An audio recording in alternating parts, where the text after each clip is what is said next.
We're here today to raise, once again, the pride flag on Parliament Hill. This is something our government proudly did 7 years ago. We're lifting high our belief that no matter your sexual orientation, your gender identity, or your gender expression, you belong here. You have a voice here. You are respected and heard, and your existence isn't up for debate, not now, not ever.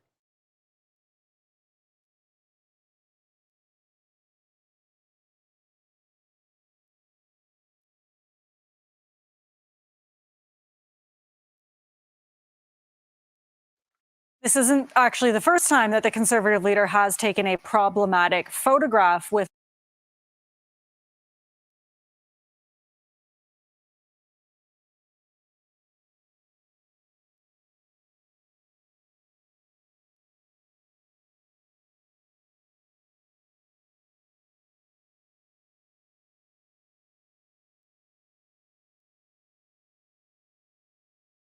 people. And, when politicians stand with people like this, what kind of message does it send?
Mic check 1, 2.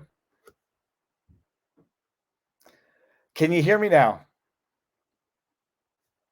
This is amazing. This is amazing. I'm not even sweating.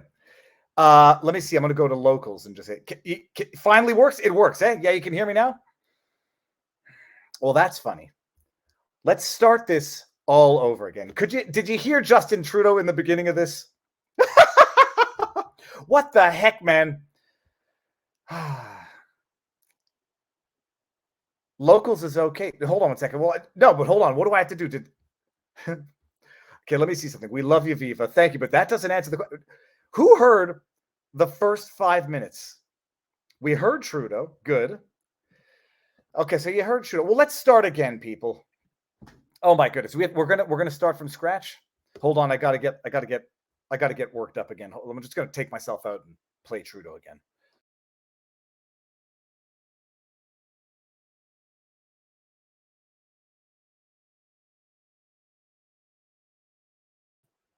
Forget it. Can't find the Trudeau clip again. Is the Trudeau clip still there? Let's start from the beginning. Take 2. Okay, hold on. No, hold on. I got to refresh my memory of everything I just said. You saw the video of Justin Trudeau comparing himself to Pierre Poilievre. Because Pierre Poilievre and Alberta Premier... Hold on. Hold on. Start again. Okay, hold on. We're doing this. We're just... Delete.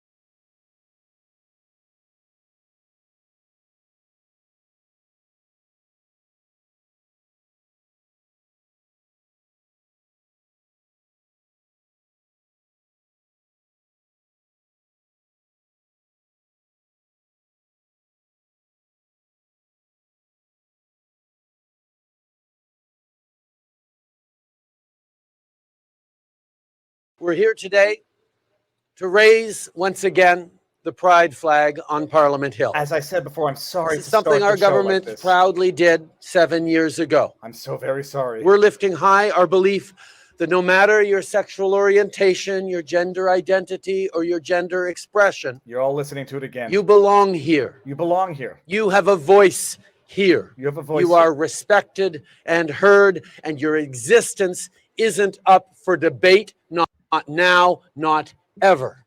I have never known if the debate of whomever he's talking about was ever denied. And I'll take a controversial position on this. People are not entitled to respect. They're entitled to not be abused, and they're entitled to dignity. I think that's one of the charter rights. That does not mean respect. Respect is earned. A certain dignity as a human is afforded to humans as humans. But hold on. Justin Trudeau creating the perpetual class of victims. What's this victimhood based upon? This isn't actually the first time that the Conservative leader has taken a problematic photograph with people. And, when politicians stand with people like this, what kind of message does it send? Stand with people like this. Now, like I said the first time I did this, what is the shirt? The shirt says, "Thank a straight person today for your existence, straight pride." It's a problematic shirt. Like I said the first time I did this, I have not been able to use the term problematic since having read Scott Adams' Loserthink, because the term problematic, as he said in that book, it's a term used by intellectual lightweights who can't exactly explain what is wrong with what they're saying is problematic, and they use an intellectual word to verbalize nothing. It's problematic. It's problematic to wear a shirt that says straight pride. Oh, why is it problematic? Let's flesh that out for a second. That shirt says straight pride, thank a straight person for your existence today. It also used to be known, hear me out here, it also used to be known as Mother's Day and Father's Day. Thank you, Father, for bringing me into this world through, depending on the circumstances, a 30-second act of pure romance. Thank you, Mom, for having birthed me, either cesarean section or through your, what they call, natural vaginal births. It used to be for Mother's and Father's Day. Now, admittedly, one can be a mother without having actually given birth to a child. You can adopt a kid. You can have a C-section. One can be a father without having engaged in the 30 seconds of romance and still celebrate Father's Day. But that was the essence of Mother's Day and Father's Day. Thank you for bringing me into this world. Now, It's an act of hatred to wear a shirt that says straight pride.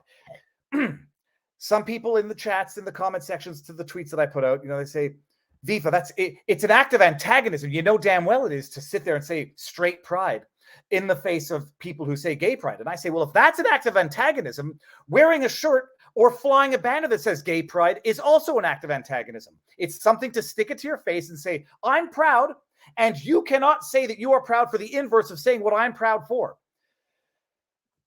Other people say, Viva, would you ever wear a shirt like that? And the answer to that question is no, because I'm old-fashioned. Maybe it's controversial also to say, I don't take pride in immutable characteristics, immutable traits. I don't take pride in being white because it's just a thing. I wouldn't take pride in being black if I were black either, or gay for that matter. Immutable traits are not things that one should take pride in. You take pride in accomplishments. I'm not going to wear a shirt that says short pride. I'm not going to wear a shirt that says Jewish pride. These are things. These are things that you are who you are. To derive pride out of things that you're born into, culturally, racially, it's a bizarre thing. I understand the idea that saying pride was an attempt to say, I'm standing up for the intolerance that we faced. I'm not going to be ashamed of it. I'm going to be proud of it, yada, yada. I understand the etymology of the concept of insert minority bracket pride here. I wouldn't wear the shirt one way or the other. That being said, it's ironic. White pride, bad. Gay pride, good. Straight pride, bad. Brown pride, who's the UFC fighter who has brown pride on his chest? He's the one who got arrested for taking the law into his own hands.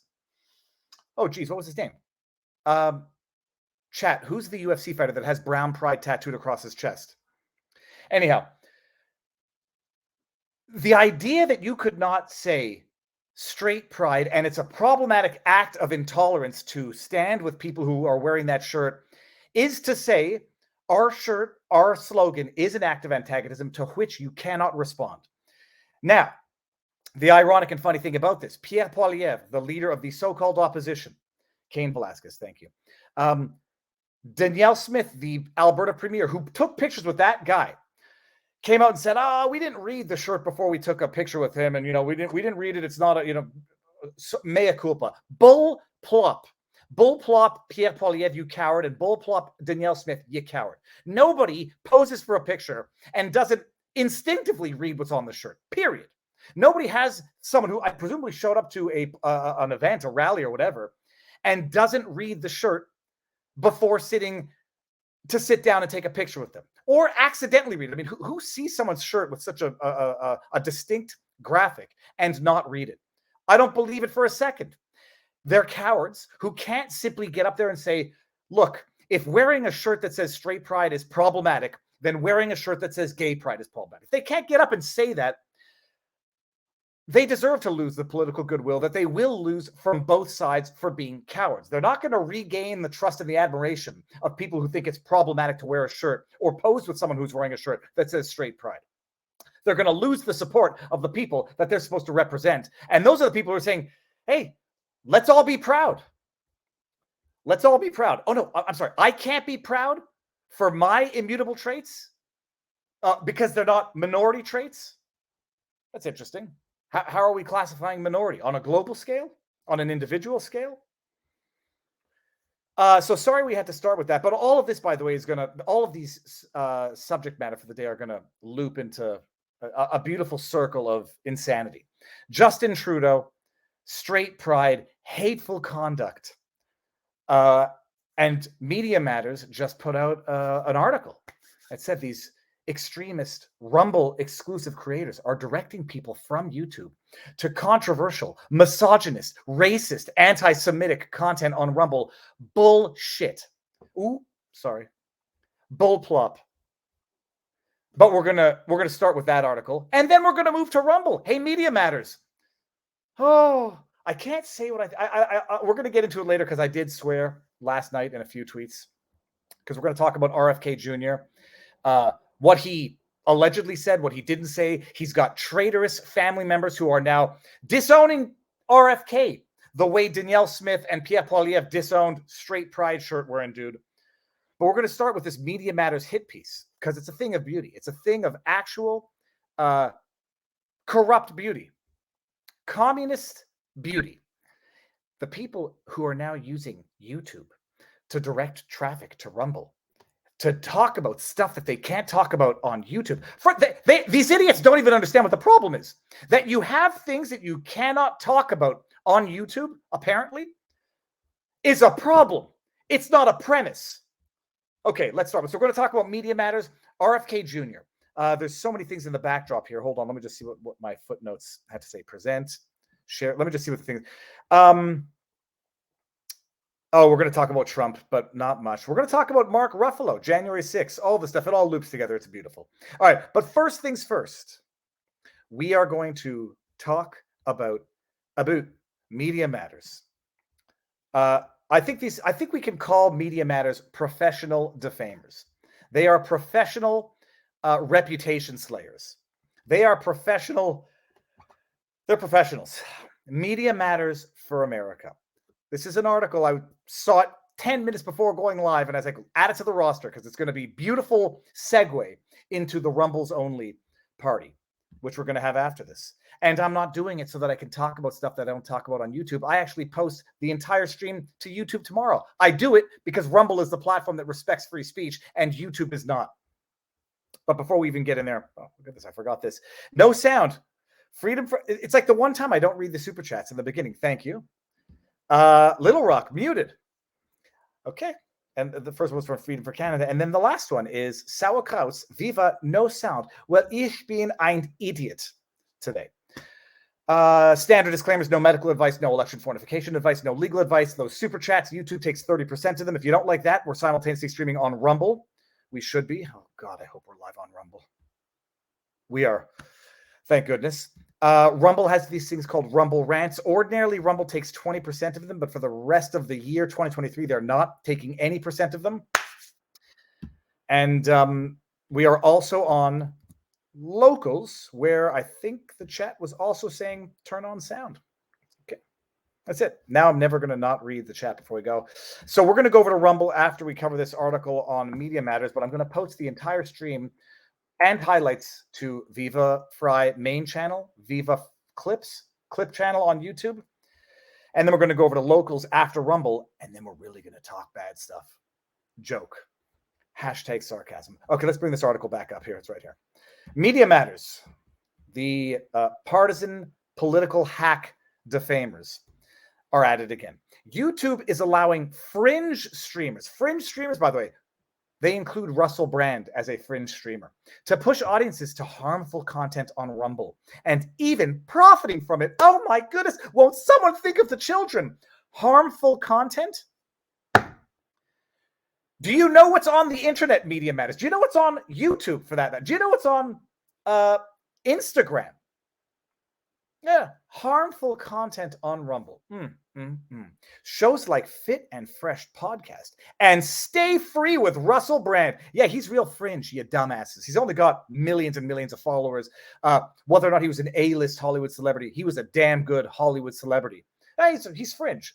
Harmful content. What is Russell Brand's harmful content on Rumble that I'm fairly certain he posts to YouTube in clips anyhow? So does Jimmy Dore. The harmful content is talking about Fauci, is talking about Hillary Clinton, is talking about COVID conspiracy theories proven right over the last 3 years. They frequently tell their viewers to switch to Rumble for the remainder of their streams. Oh my goodness. We need to censor this. We need to go after Rumble because we've operated from the premise that there's things that you should not be allowed to talk about on YouTube, like election issues. They can't talk about it elsewhere because we're a bunch of freaking communists that want to control speech, language, and thought itself. Then they spout unmoderated anti-Semitism, racism, misogyny, and conspiracy theories. I don't encourage anybody to sue, period, because I don't think suing for defamation is worth it. If one were so inclined, I think that there might be an argument for defamation here because they have named two people specifically, Fit and Fresh and Stay Free with Russell Brand, of having spouted unmoderated anti-Semitism, racism, misogyny, and conspiracy theories. You see, I think like a lawyer. Had they said, or Had they said or conspiracy theories instead of and, well, then they could have gotten away with Russell Brand saying, we didn't say you spouted anti-Semitism, racism, misogyny. We meant conspiracy theories for you. And is cumulative or is alternative. And so when they say anti-Semitism, racism, misogyny, and conspiracy theories, it's all of them. And they've basically taken Russell Brand by name and they've called him, I know they're going to say it's in a statement of opinion, they've called him an anti-Semite, a racist, a misogynist, and a conspiracy theorist. Now, I don't think Russell Brand gives a sweet bugger all because Russell Brand is and will always be bigger than these rubbish Media Matters jackaninnies. Let's read this real quickly. YouTube is allowing right-wing and otherwise controversial. That's about as vapid a term as problematic. Just say problematic Media Matters. Streamers to use its platform to push audiences to their extreme content on Rumble, where they spread hateful rhetoric and misinformation and host extremists who are banned from YouTube. Oh my goodness. It's almost like now YouTube and Media Matters gets to use YouTube's wrongful deplatforming and censorship as a basis to go after people on other platforms who don't operate by such communist tactics. Rumble is a video streaming platform that has become the alternative to YouTube. Boo-yah. By allowing hateful... The platform has recruited a cadre of content creators, many of whom are right-wing male pundits. I gotta tell you, I was a little insulted, Media Matters, that you didn't mention me in this article. But had you mentioned me in this article, I would have gone after you for anti-Semitism, Media Matters, because that's how this stupidity works. You cannot criticize me. If you criticize me, Media Matters, you're anti-Semites. That's the way it works. Them's the rules. Don't make me wear the Jew Pride shirt, because I won't do it. To post at least some of their content exclusively on Rumble. Streamers, including the Rumble exclusive, often begin the stream on multiple platforms, including YouTube, before airing exclusive content on Rumble. Yep, like we're going to do today, Media Matters. Some tease that the subsequent Rumble exclusive streams will include discussions of forbidden topics. Imagine thinking the problem is not that there are forbidden topics on YouTube. The problem is that they're having these forbidden topics discussions elsewhere, seemingly trying to pique the curiosity, yada, yada, yada. Media Matters has also found that some of these YouTube videos are monetized, meaning that the platform is profiting from them. Oh my goodness, cancel YouTube. Then we go into some examples. Who cares of this? I don't really care about the examples anyhow.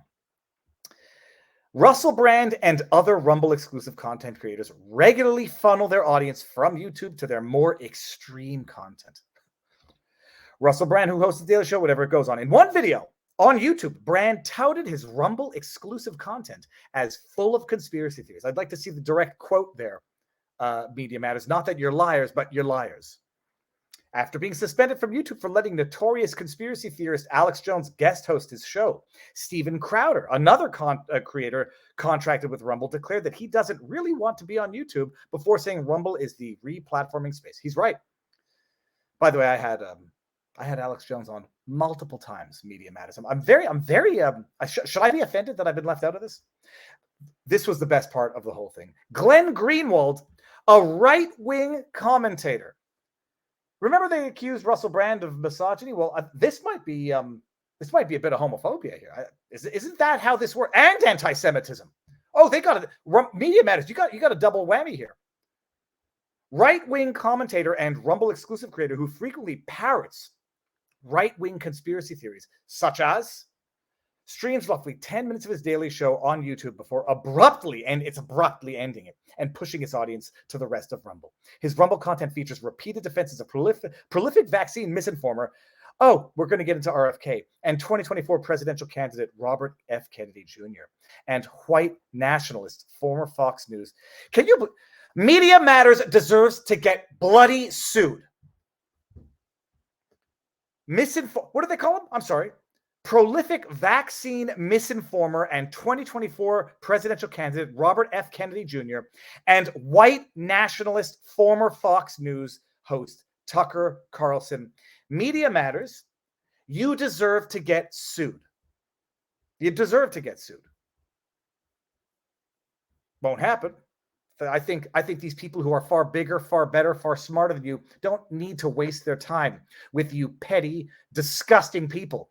But you are petty, you are disgusting, and you deserve to get sued. Here's the link.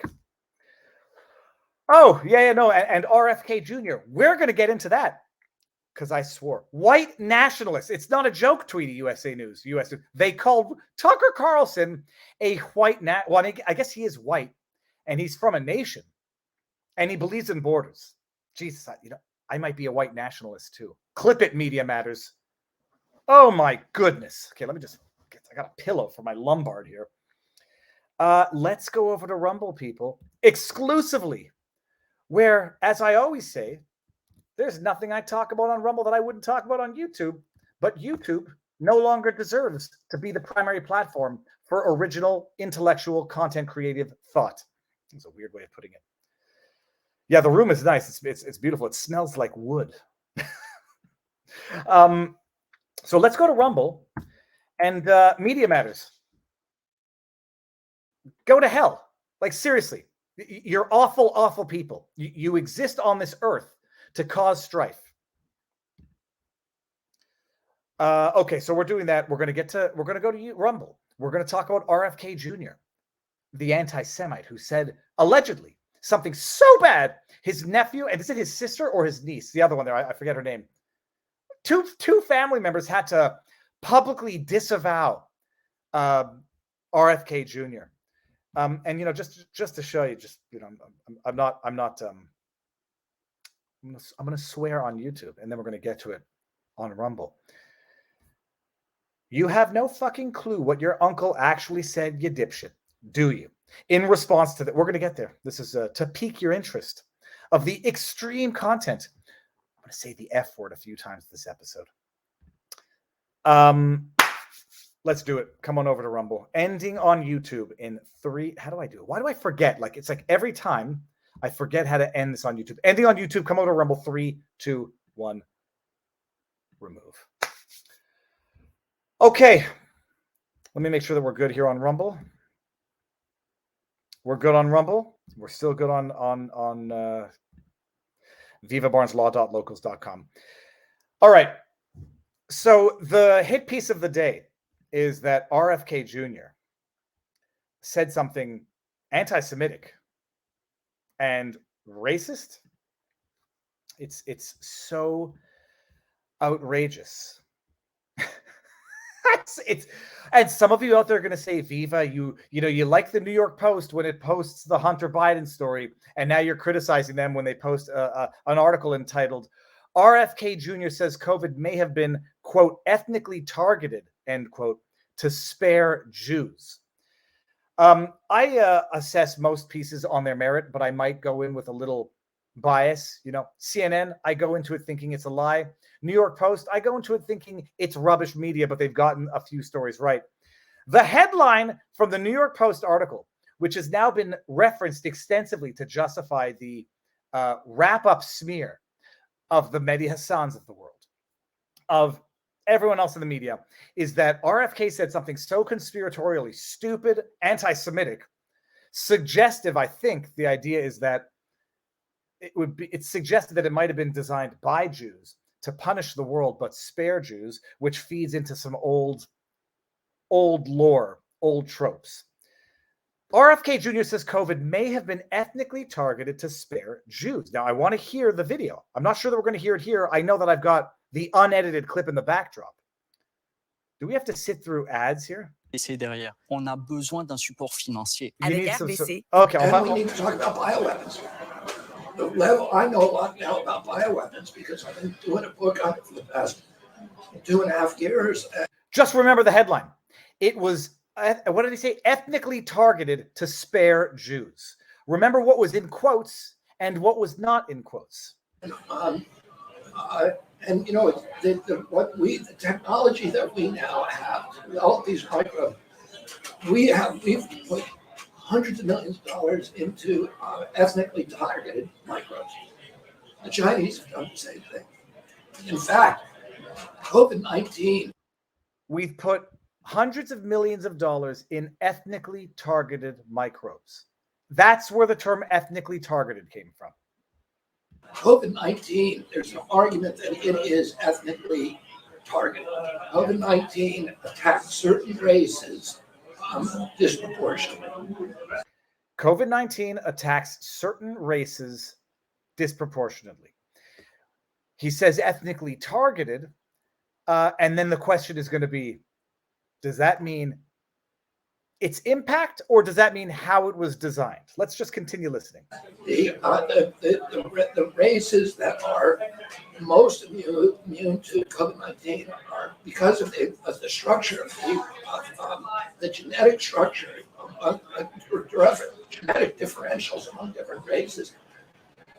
Of the genetic differentials on different races. Geez, it's almost like some races, some ethnicities are more susceptible to certain disease than it's almost like that. Now, does that make sickle cell anemia ethnically targeted, or does it just in fact come to be that sickle cell anemia results in ethnic targeting in the sense that some races are more have more propensity to things like sickle cell anemia, Tay-Sachs? Now that we know that COVID was likely engineered in a lab in China, and we know, because I do believe it's not conspiracy theory, that some races, ethnicities are more susceptible to severe infection or less susceptible to, is it a conspiracy theory, or is RFK Jr. actually just saying something that is factually correct? Of the receptors, of the ACE2 receptor, COVID-19 is targeted to attack Caucasians and Black people. The people who are most immune are Ashkenazi Jews and Chinese. But we don't know whether it was deliberately targeted that or not. But we don't know if it was deliberately targeted or not. Targeting as a pure matter of result is far different, but still nonetheless equally accurate when compared to targeting as a matter of intent. There are papers out there that show the racial and ethnic differential and impact to that. We do know that the Chinese are spending hundreds of millions of dollars developing ethnic bioweapons, and we are developing ethnic bioweapons. That's what all those labs in the Ukraine are about. They're collecting Russian DNA, they're collecting Chinese DNA, so we can target people by race and Black people. The people who are most immune are Ashkenazi Jews and Chinese. But we don't know whether it was deliberately targeted that or not. But we don't know if it was deliberately targeted or not. And let's just go back to the headline, because I think some of us might have forgotten about it by now, and some of us might not have even known about it. Get it? There it is. What does the headline say? Let's go back to the headline. RFK says COVID may have been, quote, ethnically targeted to spare Jews. That seems to imply the specific intent that RFK, in that very video clip, said he's not saying exists. But doesn't matter. Post that headline. Who the hell's going to even watch the video to take time to hear what RFK Jr. actually said? Apparently not his nephew. Now, I just want to actually pull up one thing here, because it's actually, it might be very relevant. Ethnically targeted viruses. Let's just bring this up, just because it's so crazy what he said. An ethnic bioweapon or a biogenetic weapon is a hypothetical type of bioweapon which could preferentially target people of specific ethnicities or people of specific genotypes. History, one of the first modern fictional discussions of fictional, 6 column. Genetic weapons in 1996-7. U.S. Secretary of Defense William Cohen referred to the concept of an ethnic bioweapon as a possible risk. Oh, I'm sorry. I thought what RFK Jr. just said was conspiracy theory, anti-Semitic, racist rubbish. In 1998, some biological weapon experts considered such a, quote, genetic weapon, end quote, plausible, and believed the former Soviet Union had undertaken some research on the influence of various substances on human genes. In a 2000 policy paper, Rebuilding America's Defenses, think tank project for the new American century, described ethnic bioweapons as a, quote, politically useful tool, end quote, that U.S. adversaries could have incentive to develop and utilize.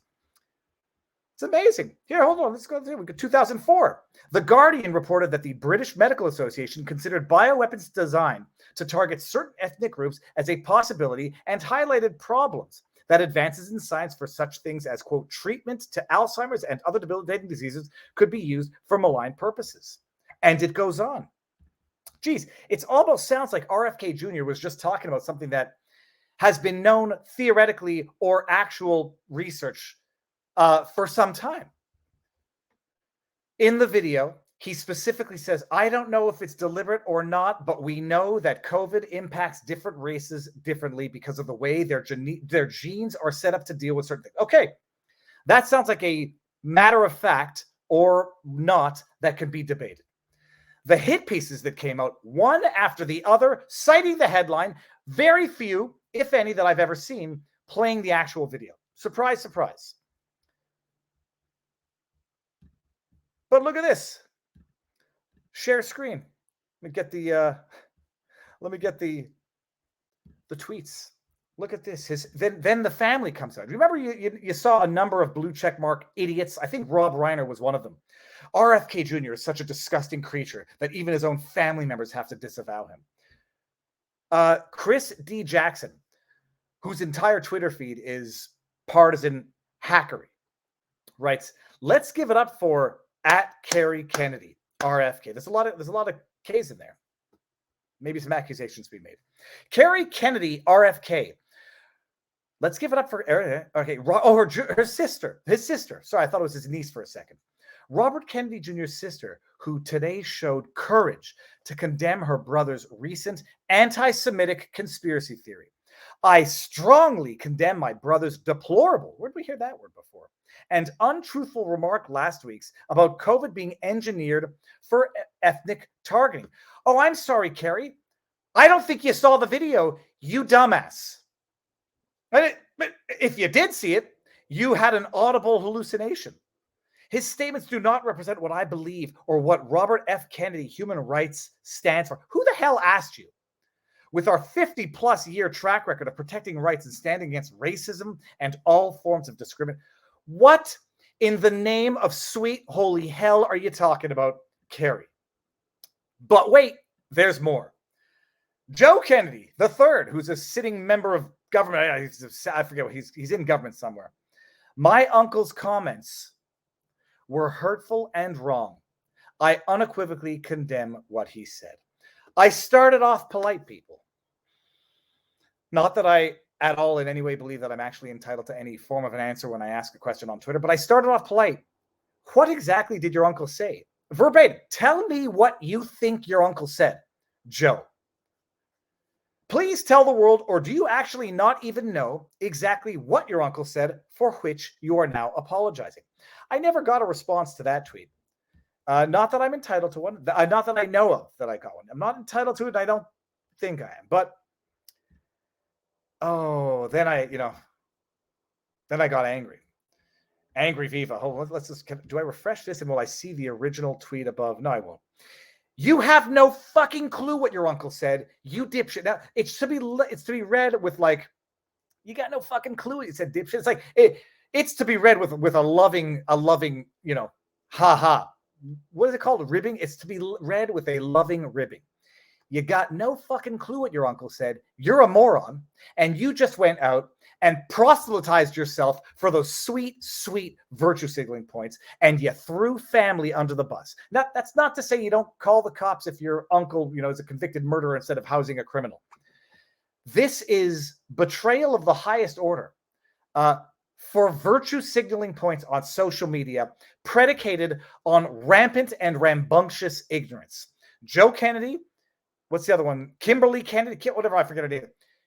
You are shameless, shameful, and you have you've basically broken the most basic principle of society, which is family allegiance when there's no better reason to not have it, and you did it for politics. And by the way, everyone on that side of the aisle, they're very happy because what governments like to do, what tyrants like to do, is destroy and break the family bond. That's how they isolate, that's how they alienate, and that's how they indoctrinate people. Get them away from family, get them away from their parents, get them away from their schools, tell them who they can talk to, tell them what they can read. Alienate, isolate, indoctrinate. I like that. Just spat on my computer. So that, you know, the political party, the party is very happy with you. You threw your uncle under the bus. I suspect you are both ignorant dipshits and have no idea what your uncle even said. Because had you listened to what your uncle said, well, you're apologizing for something that didn't happen.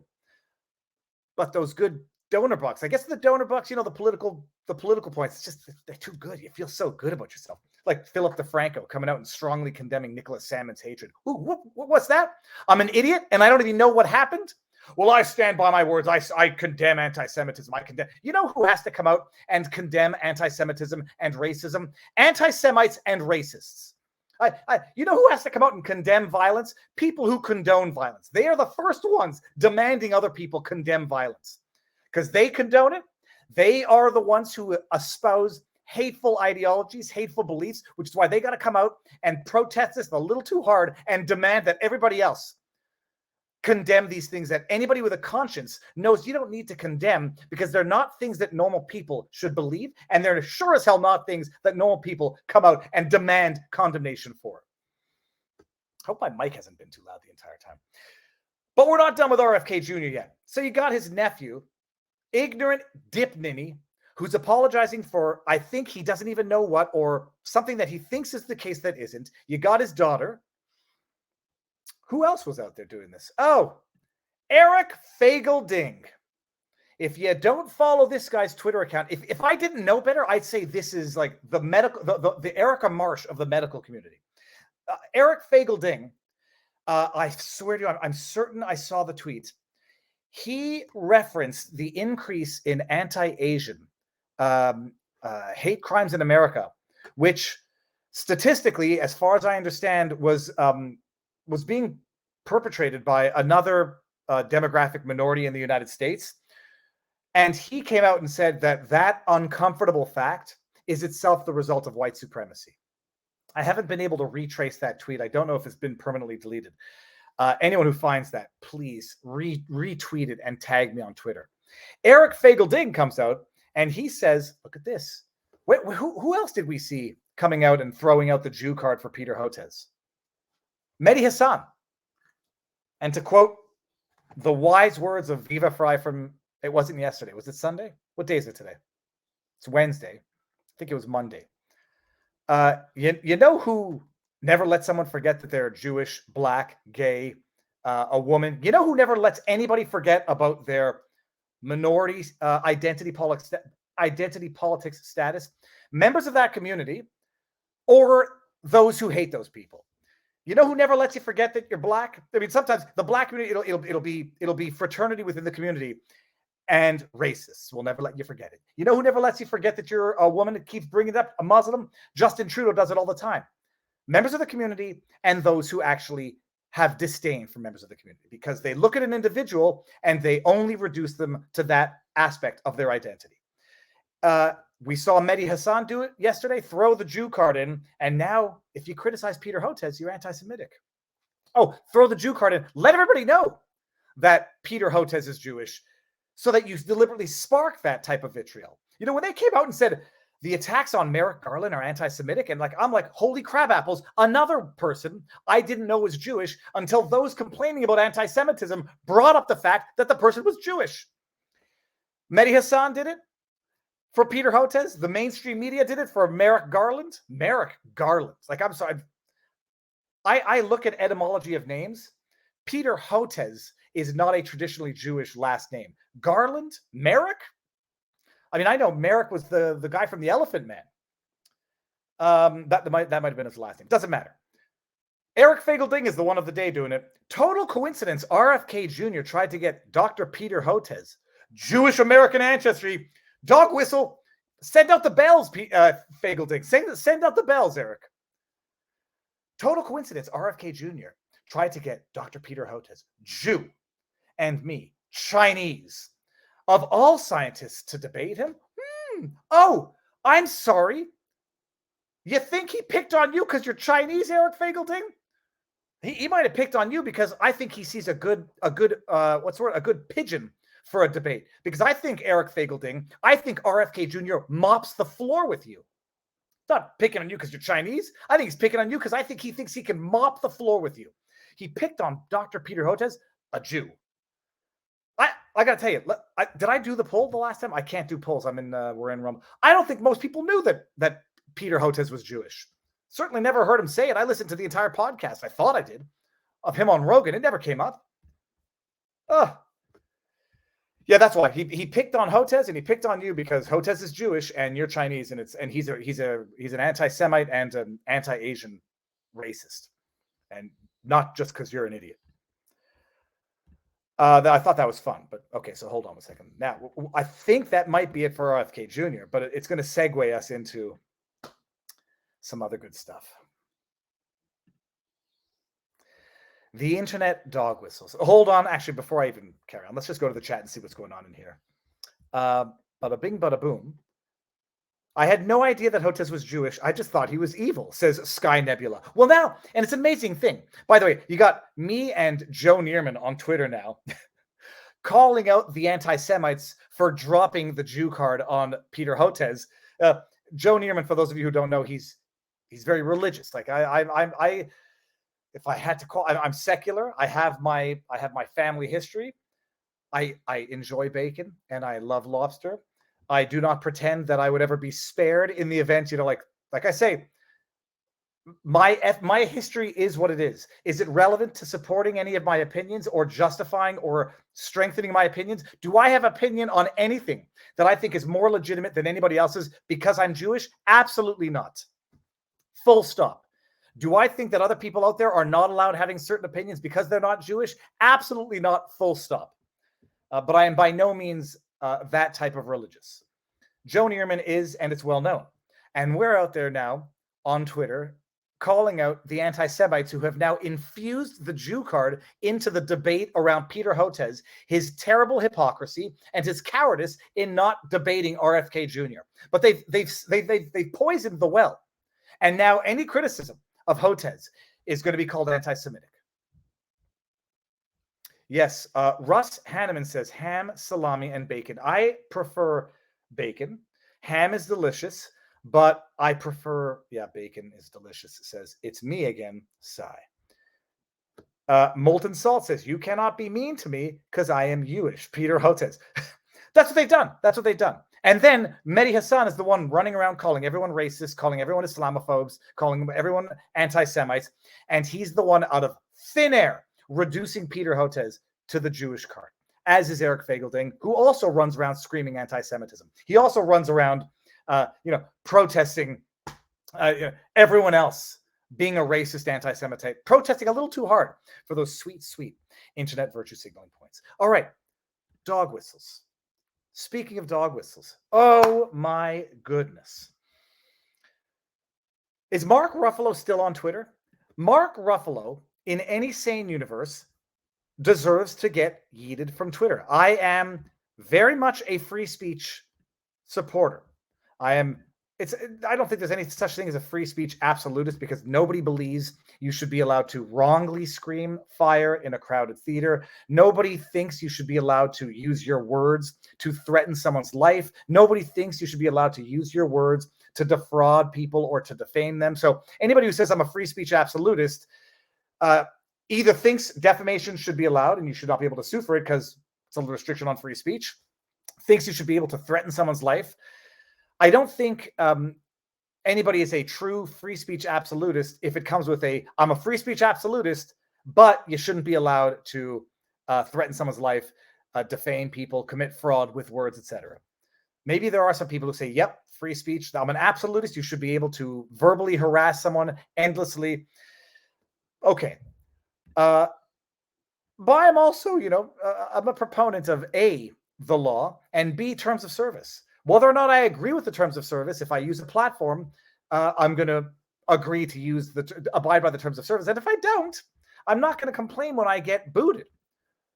Mark Ruffalo, for those of you who don't know, is a washed up hack of a Hollywood actor. He was in that movie that I just saw recently, Shutter Island. It's not a recent movie. He's a terrible actor. And that I'd say he's a terrible actor. I'm trying to think of I'm thinking of another guy. His last name starts with G. He was in a movie called Buffalo 87 or Buffalo 66.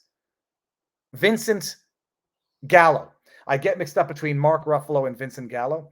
Mark Ruffalo is a hack of an actor turned hack of a political activist on Twitter. Yesterday, this man puts out this tweet. And this tweet should get him kicked off Twitter, period. When your home burns, floods, or is destroyed in an extreme climate weather event, when someone in your family dies from heat waves, or when crops fail and people starve, come for these 3 people. I don't know who they are. I'm not naming them. I don't care to. They knew what was coming and did it to you anyway. They killed your family. Come for these 3 people. Then he says, sue them, shame them, heckle them, despise them. These are choices. They are to blame, not society. Quote, corporations are people, my friend. End quote. Mitt Romney. I'm going to keep this up just in case I have to come back to it, because there is some what we call the canons of interpretation. I shouldn't treat Mark Ruffalo like he's a legislator, like he abides by any logic. But there are some canons of interpretation. You don't say something to say nothing.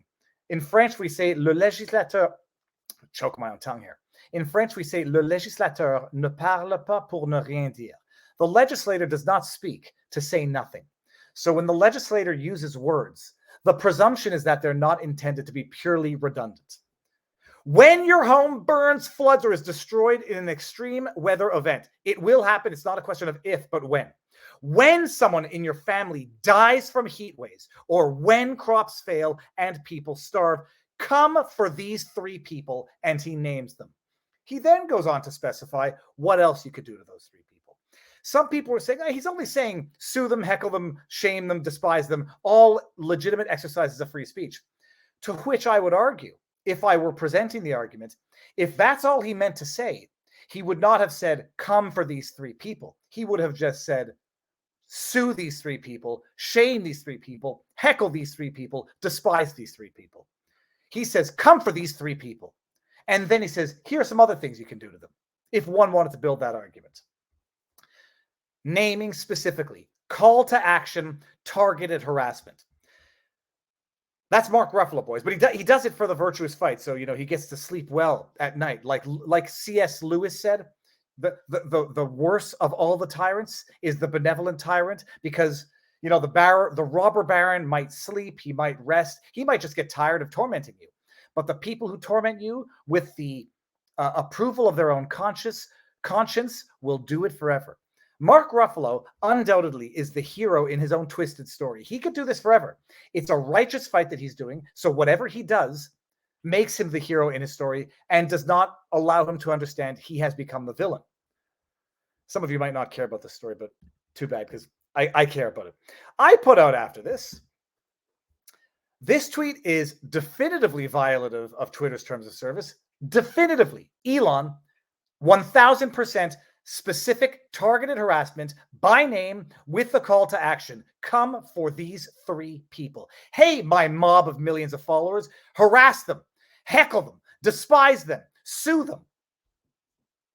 It's violative of Twitter's terms of service. The fact that he hasn't been yeeted yet can only be because of that sweet, the only true privilege that exists, political privilege.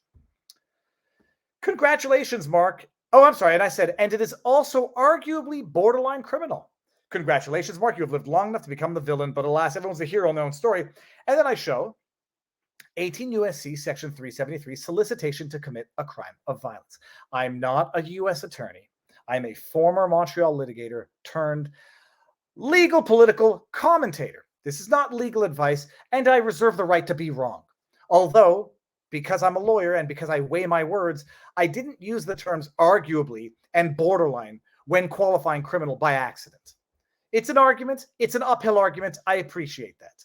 I appreciate the Brandenburg test of a true and direct threat. We'll get there, however. 18 U.S.C. Section 373, solicitation to commit a crime of violence. Drafted in such a way so that lawyers maintain their monopoly over the practice of law because it's absolutely incoherent. But this is what the provision of law says. Whoever, with the intent that another person engage in conduct constituting a felony that has an element, the use, attempted use, or threatened use of physical force against property or against the person of another in violation of the laws of the United States, and under circumstances strongly corroborative of that intent, solicits, commands, induces, or otherwise endeavors to persuade such other person to engage in such conduct shall be imprisoned for, and I don't care to go on. So the only question is whether or not Ruffalo is endeavoring to persuade other persons to commit crimes under the U.S. Criminal Code. Hold on. Brandenburg test. Some people pointing out, this doesn't meet the threshold in Brandenburg. Remember what Ruffalo said. Come for these three people after having named them by name. What's the Brandenburg test? That's when they, Brandenburg test was the group of, I think, KKK members, yes, who were basically threatening Black people. The Brandenburg test was established in Brandenburg versus Ohio to determine when inflammatory speech intending to advocate illegal action can be restricted. In the case, a KKK leader gave a speech at a rally to his fellow Klansmen, and after listing a number of derogatory racial slurs, acutely missing here is specifically naming a Black individual by name, he then said that, quote, it's possible that there might have to be some vengeance taken, end quote. It's possible that there might have to be some vengeance taken, end quote. Come for these three people. The people saying that Mark Ruffalo's threats don't amount to the test established in Brandenburg, you might be right because it might exceed it. In Brandenburg, you have a hypothetical. It's possible that there might have to be some vengeance taken, not mentioning anybody in particular, an unspecified group of people with no time frame. Come for these three people and you know their names. The test determined that the government may prohibit speech advocating the use of force or crime if that speech satisfies both elements of the two-part test. The speech is directed to inciting or producing imminent lawless action, and the speech is likely to incite or produce such action. It's arguable that what Ruffalo did would not actually satisfy the Brandenburg test because it was even more specific, more egregious, and more an absolute call to action than what was even said in Brandenburg v. Ohio. So I reported that tweet in any event. Full transparency. I'm not a baby. You imagine being the three. I don't care if they are public enemy number one. Come for these three people. Here are their names. Harass them. Despise. What the hell does despise them mean? Anyhow, Ruffalo is a scumbag. I mean, there's no other way. I could swear he's a dipshit. He's a scumbag. He knows exactly what he's doing. He's doing it on purpose.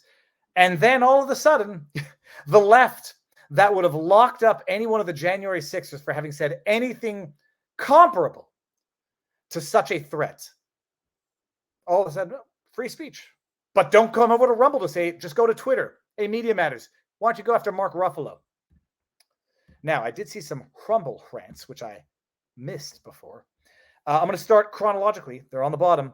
Oblividan says, I also try not to cuss in my tweets. I also do not always succeed. You should follow me at DanielRude11 because I'm cool dude. Lols. I also, strategically, you're better off not swearing in your tweets because, less likely they're going to get repeated in a news publication. Just purely strategically. If you want them to be mainstream consumable tweets, don't swear. But sometimes, holy crap, you want to act like a dipshit and you want to apologize for things that somebody actually never said. Expect to get called out on it. And in as much as that's how much I lose my temper, occasionally I swear. One time, anecdote, story time with Viva Frei. I had that stupid, this metal, what is it called? The bird that goes like, it looks like a roadrunner. I bought it for my wife for our anniversary in the Eastern Townships in Venise, Quebec. And it was made from recycled scrap metal. and its beak, sharp metal like those like aluminum foil, whatever that's called, on roof, aluminum sheeting on a roof, folded into a beak. I knelt down on the ground to pick something up, and the beak hit me right in the freaking forehead. The window was open. I swore so loud, I swear to you, the entire neighborhood heard. Another time when I broke my toe clean in half and it healed, the bone totally separate. One day I'll expose the world to my pinky toe that can bend like a full 90 degrees to the left because the bone healed, but healed totally snapped. When I kicked that bike pump and snapped my toe in half and I heard it snap, I swore. All right, what was I saying here? So story time's over. Okay, what do we got here? We got Rivka the Jade Gamer. Technically, I think the Chinese are the descendants of Shem Sem as well. Shem Sem. I don't know what that means. Nike 7. Viva, please have Tony Heller on for a sidebar interview. Okay, I'm screen grabbing it. It would be an eye-opening interview about the NASA NOA. Oh, about climate change. Okay. And we got PJ Park JD. Today in history, Senator Ted Kennedy killed Mary Jo Kopechne, forever cementing the American principle that some people are above the law. Oh, but we're not supposed to know. We're not supposed to notice which ones. Ted Kennedy. He's the one who killed her in a car, right? He was drunk driving, I think. Lord of the Ree says, "Did you see Ian Miles Chud and Vito the? Who's Vito the pedo? Smearing Rumble on Twitter and getting signal boosted by Elon." Oh yeah, I replied to that tweet yesterday. That tweet's out there. I don't want to talk about it because it's dirty. Like I told them in the tweet, Ian Miles Chong takes a screen grab from a Fuentes live stream, which is no longer on Rumble regardless. A screen grab of the chat and then says what's going on Rumble. And Elon, who is now in fact in direct competition with Rumble because Elon and Twitter are having long format videos on Twitter, Elon signal boosts Ian Miles Chong's tweet with 2 exclamation points, knowing damn well what he's doing. And I replied to both of them, well, here's a bunch of screen grabs from Ian Miles Chong's Twitter feed with a bunch of anti-Semitic comments. What's good for the goose is good for the gander. You want to play this bullshit Taylor Lorenz fake news propaganda game? We can all play that too. Be prepared to live by the sword and die by the sword, Elon and Ian. Oh, you're going to judge people based on the stupidity in the chat of a live stream? My goodness, you've descended into intellectual dishonesty on par with the Taylor Lorenzes of the world. So I saw it. It's dirty. It's wrong. I believe I called them out in as much as it's worth a discussion, and that's where it's going to end. Call me biased because I have exclusivity with Rumble. I will defend what is right, and I will criticize what is wrong without any not partisan, but without any tribalistic reflex to defend. I lost my words there for a second. Now, there was something that I actually wanted to bring up, which I totally forgot to bring up, and it's some good Canadian news. Some good Canadian news and some bad Canadian news. The good Canadian news. Hold on, let's just lost my screen here. Thank you all for the super chat, for the Rumble rants, by the way, and we're going to go over to locals afterwards and take care of have our exclusive after party there. There is some good news in the media today. I heard the good news as I was in the car yesterday. Ah ouais donc, qu'est-ce qui se passe ici? Here we go. Some good news to start the week. I had Sheila Annette Lewis on, I guess it was a couple of weeks ago. And she is the Alberta woman, 57, 58, who was taken off the organ donor list of Alberta because of her refusal to get the COVID jab. I will not call it a vaccine because at best it's a therapeutic that causes adverse reactions in 1 in 800 and some odd people. That's one hell of a therapeutic. My goodness. She was taken off the Alberta donor list for a needed organ transplant, which nobody knows what it is because there was a gag order in her various lawsuits. And I had her on the channel to explain her entire story. 57, 58-year-old woman. 2019, she was diagnosed with a congenital fatal disease. I don't know what it was, and needed an organ transplant. We don't know which organ it was. She's put on the list. She goes and gets her routine vaccinations as they required. COVID hits, And then they say, you need to get the jab. And she says, no, I can't do it. And they say, well, then we're bumping you from priority on the list to 0, not priority on the list. And then they took her off altogether. She sued for charter violations. And the Alberta lower court said, no charter violation because this is a medical decision. The Alberta Court of Appeal said, no charter violation because this is a medical decision, so we're not even getting into it. But even if it were a charter violation, it wouldn't be even if it were a charter issue, it would not be a charter violation because it's a decision she made. Supreme Court refuses to hear it, thus effectively signing her death sentence, her death warrant. She then, as explained in our podcast, said she was going to sue for malpractice. So she's going to, she lost the charter violation claim because they said the charter doesn't apply. And even if it did, it wouldn't be a violation. She was going to sue for malpractice. And the news of the day posted to her Give, Send, Go is that there was a resolution. I presume it's a gag confidential settlement as much as the other proceedings were. They can't name the doctors because people might get mad at the doctors. Can't name the hospital because people might get mad at the hospital. So you have court proceedings in darkness.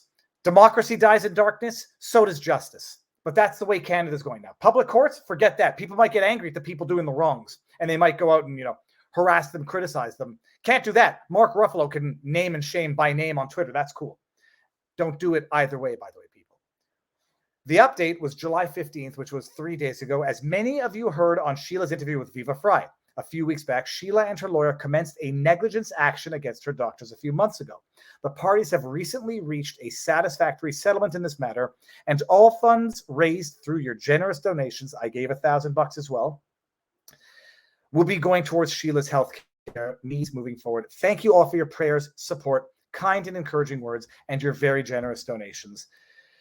And that's it. I said that's good news. We have to scream bloody murder to prevent the government from imposing murder sentences, death sentences on Canadian citizens. We have to sit there and shake our fists into the abyss, do the work that the government is mandated to do for the government, because the government has become the aggressors and not the protectors, if they ever were the protectors. So I don't know anything more than that, which is public, and I don't want to know things which are confidential because I don't want to even accidentally say things that are not public that I only know because someone told me. They're satisfied. She raised $100 and some odd thousand, which she's going to need going forward. Thank everybody for donating. Thank everybody for screaming. You shake your fist to the sky. Every now and again, something happens. And like I say, harassment is not the way. Violence is not the way, because it's only going to empower them to do what they already want to do. Give them the excuse. They will make more laws to shut you up, shut you down, and shut you out. Harassment, violence is not the answer. Loud public shaming is the answer. And raising awareness. I was hitting up everybody I know on the American side to talk about this, to talk about Dan Hartman, Sean Hartman's father, who now got his medical confirmation that the jab was a contributing factor, if not a determinant factor, in the death of his 17-year-old son, 33 days after having gotten the first COVID jab. Raise awareness and scream at the top of your lungs to anybody who will listen. Okay, so that was one good news. Now, the not so good news. It's a story that enough people are not talking about in Canada. I have been talking about it myself a little bit, but not as much. Not as much as I, not that I would like to, but there's not very much to talk about because it too, if it's not under an overt publication ban, it's very difficult to get any information on it. Now, the hold on, I want to shout out the person who is raising awareness about it and talk about it. Jason Levine, Lavigene, like Avril Lavigne. Independent journalist. His Twitter feed is, his Rumble feed is, independent journalist on Rumble, 536 followers. And he has done a number of podcasts talking about this. Jason Levine, his Twitter handle is @JasonLevineMP. What's MP stand for? Hold on 1 second. Member of Parliament. Countering government overreach, firmly against the globalist agenda, independent candidate for MP, Yellowhead, Alberta bearing witness. He's been talking about it. But Newsweek. This is a big amplification, a signal boost of sorts of the political prisoners that are currently still being held in Canada. In jail, pre-trial detention, the Coutts 4. Many of you might not have heard about it, but if you've been watching the channel for long enough, you know about it. Jeremy McKenzie and I talked about it during at least one, if not several of our live streams. Justin Trudeau's political prisoners, opinion. Gord McGill trucker. Listen to this. It's been 18 months since Canada's Freedom Convoy rocked the whirlwind. Truckers from all corners of Canada descended on Ottawa to protest Prime Minister Justin Trudeau's vindictive and punishing vaccine mandates. Okay, we're going to just read it quick. While the convoy was still hundreds of kilometers from Ottawa, Trudeau's public safety minister, liar Marco Mendicino, was planning a media campaign deploying a similar message to the one used in response to the January 6 attacks on Washington, D.C. Remember what I said, people. Trudeau so wanted the violence so that he could invoke the Emergencies Act. He never got it, but he invoked the Emergencies Act anyhow. Had he gotten it, the public opinion of those who support the truckers could have been swayed to say, look at the violence. He had no choice. The reason why the trucker convoy was so internationally embarrassing for Justin Trudeau and wildly effective was because of the absolute absence of violence. And the reason why January 6th has been allowed, facilitated to be weaponized was because of the presence of some violence, pocketed violence, and I will dare say, quoting Darren Beattie's Fedsurrection, instigated violence, but set that aside. The Freedom Convoy did not deliver any of the manufactured concerns. In the 3 weeks of the protest, not a single act of violence was committed. You all know this. We're going to skip over this. Against such revelry, Trudeau invoked the Emergency Act. Fine. Let's just see. We got to get to the Coutts 4. The invocation brought an end to the protests and launched a Kafkaesque nightmare for many who were involved. Bank accounts were seized. Tamara Lich was arrested, still facing... I'm going to get an interview with Tamara Lich, by the way. Stay tuned. Counseling mischief, and 4 others. This is what people do not know. 4 others, Chris Lysak, Chris Carbett, Anthony Tony Oliadic, and Jerry Morin, have been held without a trial and without bail for charges related to, quote, conspiracy to commit murder against Canadian police officer at the Coutts, Alberta border crossing. I happen to think that these charges are bunk. I happen to think that these charges are an outright fabrication, if for no other reason than I know how much the other charges were an outright fabrication. Incitement to mischief for Tamara Lich, incitement to mischief and obstruction for Pat King. I know that those charges were politically motivated bullshit. And so I'm going to learn from past experience. That's redundant. I'm going to learn from my experience to operate on the starting premise that these charges are also probably bullshit. I don't know better. They might be legitimate. And even if they were legitimate, you remember that dude who tried to murder 4 protesters by running them over with his car? He got bail. Still in jail. Pre-trial detention with no bail. That's not just not Canadian. That's, I dare say, communist China, North Korean. You want to talk about autocrats and Putin and locking up journalists, Trudeau? That's what you got here. 4 guys are still in pretrial detention, haven't had a trial yet. Screw your speedy trial. You know, only pedophiles in the East Coast get off for charter violations so they don't have a trial fast enough. Look it up if you think I'm joking. The pedophiles get off. These 4 guys are still in jail. Pretrial detention, no bail, haven't had a trial yet, and it's near 18 months later.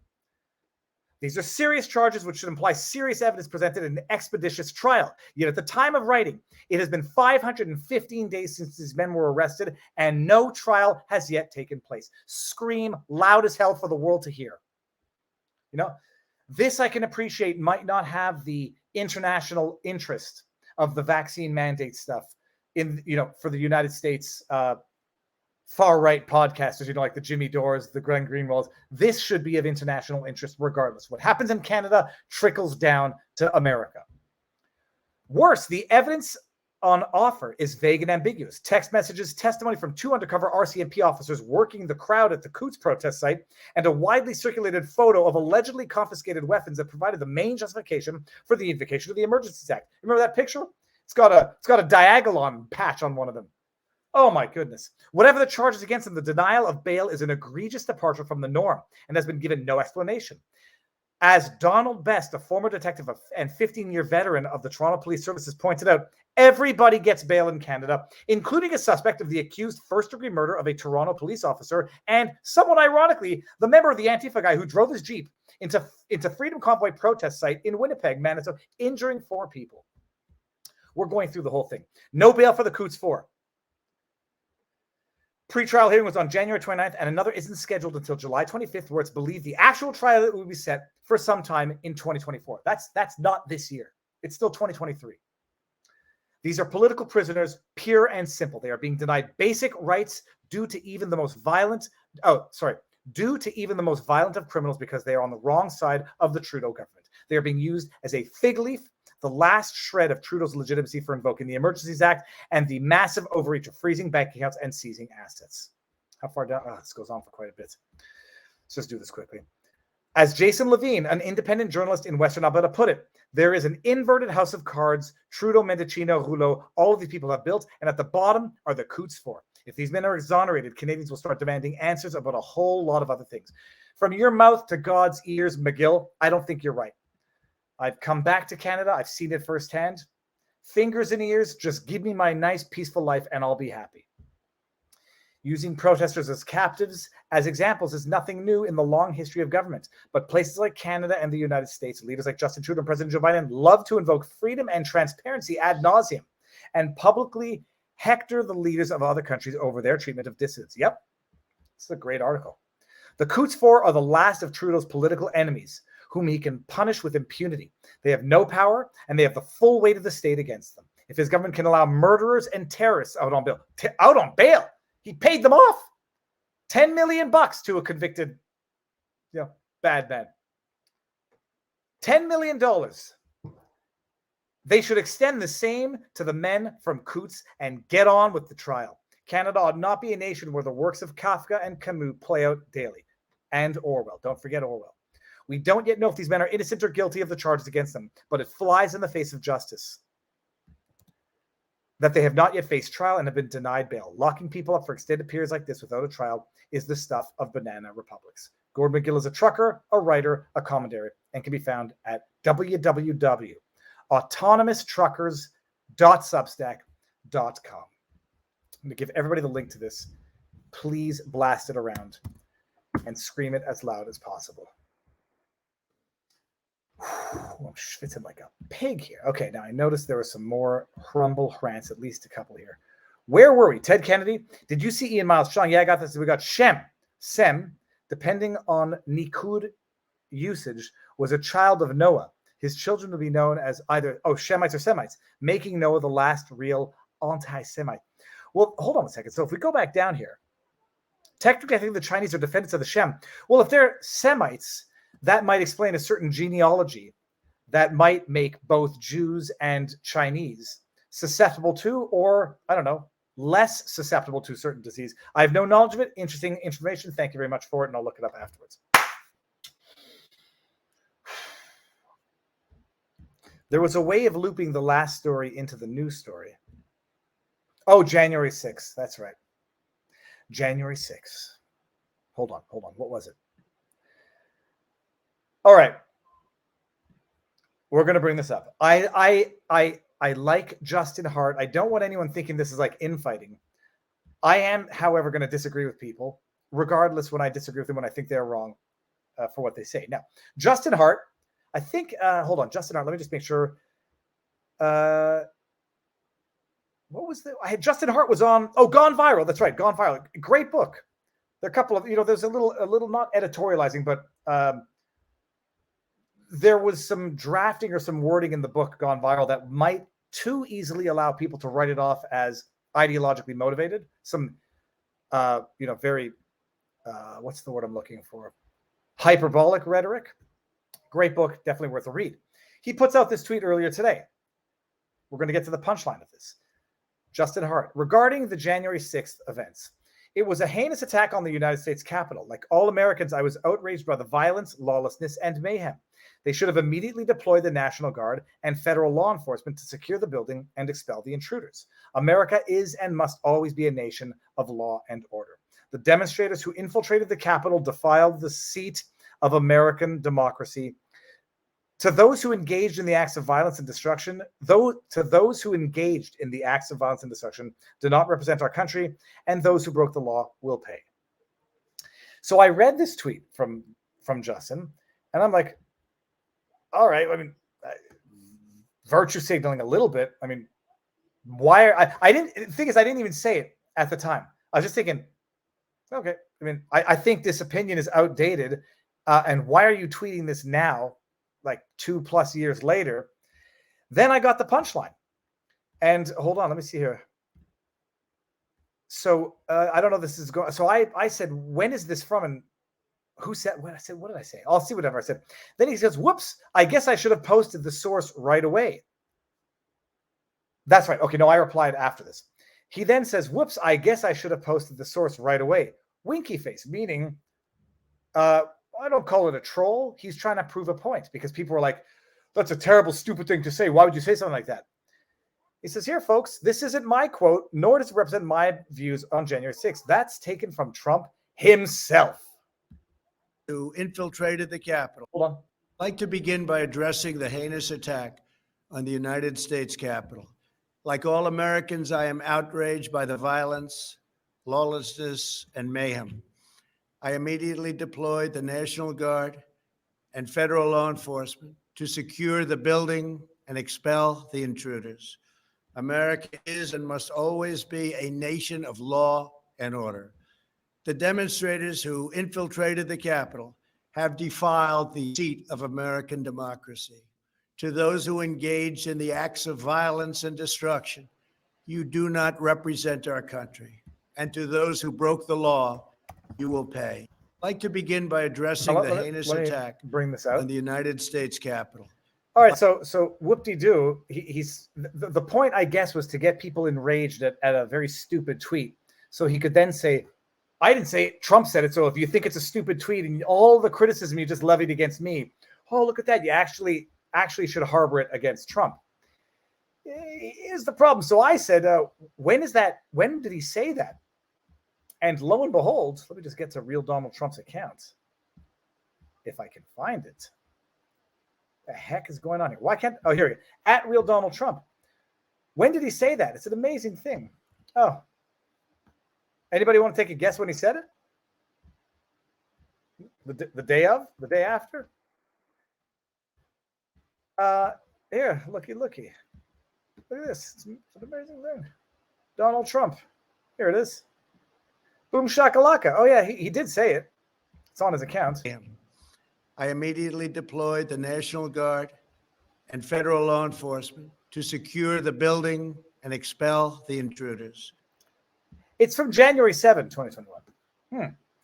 It's an amazing thing. It's almost like if you say something that might have been contextually appropriate or justified at the time based on the information of the time, but new information has since come out, which would make it no longer as tenable now as it might have been then. It's almost like that might be the case, where after 2 years, we have seen how the January 6th insurrection was actually probably something more along the lines of a Fedsurrection, where you had the Proud Boys infiltrated by intelligence. You had the Oath Keepers infiltrated by intelligence who were orchestrating or promoting seditious conspiracy.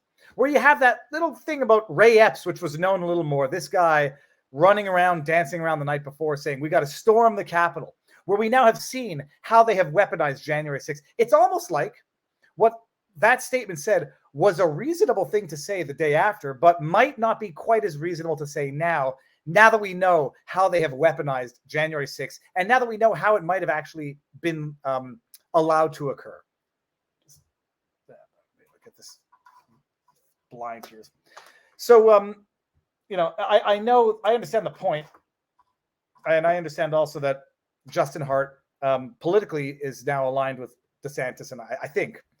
But that doesn't prove the point that you think it proves by showing something which A lot of people were saying at the time, because at the time it did look like it was a protest that got out of hand. People were smashing windows, punching cops, pepper spraying cops. And anybody who does that, in theory, and, in any sane system of justice should get punished. They shouldn't get punished harsher than they deserve. And people who did not partake in violence should not get punished as though they did. But it's almost like that was a reasonable statement to make the day after. But it would be less of a reasonable statement to make now. Maybe. Just a thought. Get out of there. I don't want to see that anymore. Okay. Hold on a second. This is going to drive me crazy. Oh, that's it. No, it's not. There we go. Yeah. That might be better. Okay. Thought I just tripped on a dog. So that's it. Look, hold on. I think we're almost at the end here, but we've got a couple of good stories. Oh, yes, we do. Yes, we do. Yes, we do. RFK Jr. This is the video. Oh, no, everybody here. Go share it. Share this video around. What RFK Jr. actually said. Got one more great story. Great story. It's a terrible story. We're going to cover it before we head over to Rumble. That's the link for RFK. And everybody, this is the link for vivabarneslaw.locals.com. Coming over for the after party. Let me see how many people we got there now. Can't see anything here.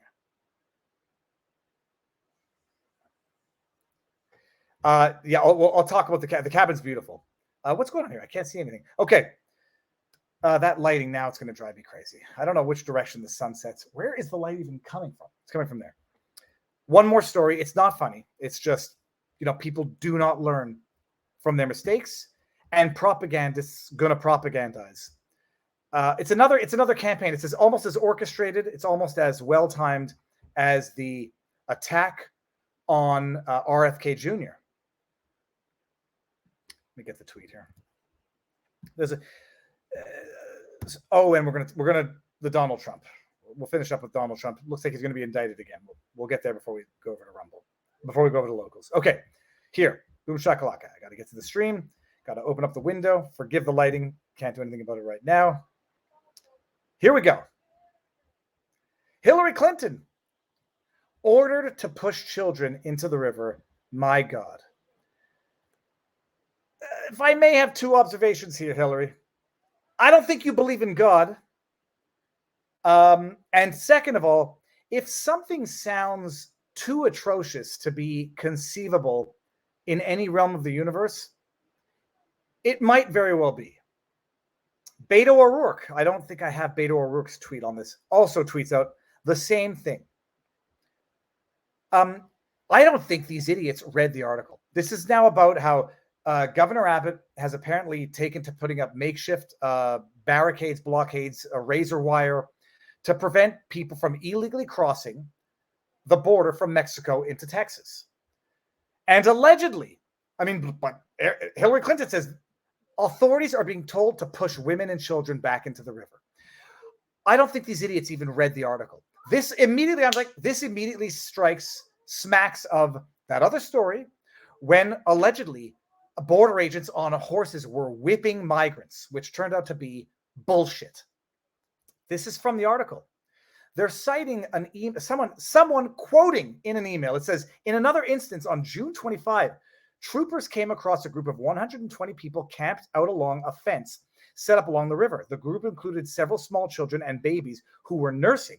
The trooper wrote, the entire group was exhausted, hungry, and tired. The trooper wrote, the shift officer in command ordered the troopers to, quote, push the people back into the water to go to Mexico, end quote. The email says.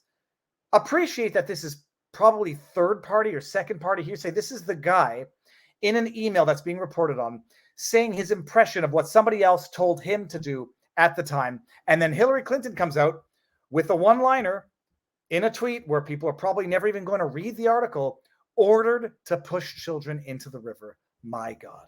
And for those of you who have a short memory, I don't think anyone on this channel does, remember this. Remember they said the border agents were on a horse whipping migrants. Federal investigators said no migrant was struck with a whip, forced to return to Mexico, or denied entry into the U.S. During the approximately 15 minutes that they were forcibly blocked and moved by mounted agents.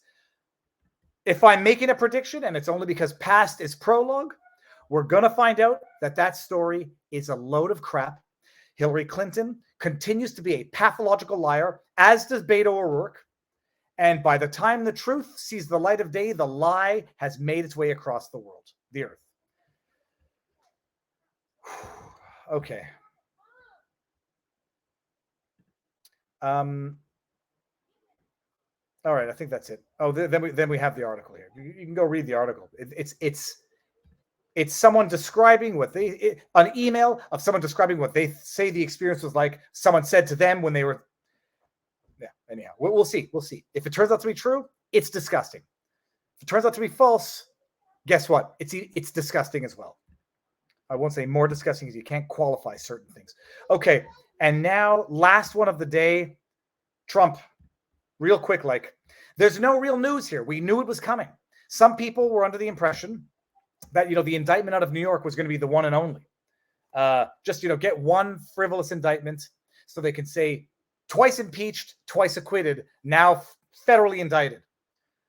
My theory at the time, that was the floodgates. That wasn't going to be the first and only. That was going to be the first of many. They're going to indict him in New York. They did. They're going to indict him on those stupid bullshit charges of classified documents. They did. Now they're going to indict him in Georgia. They're going to indict him on insurrection. Oh, you think Trump his opinion on the insurrection might have evolved or been attenuated somewhat over the last 2 years? Justin Hart, you're not proving the point that you think you're proving. But thank you for, highlighting the fact that it's a political witch hunt and it continues now. I'll talk about it more on Sunday with Robert also, because I imagine more news will have come out by then if the news hasn't already come out since the time we started the stream. Trump says he's received a target letter. I don't exactly know what that is. From Special Counsel Jack Smith's January 6 investigators.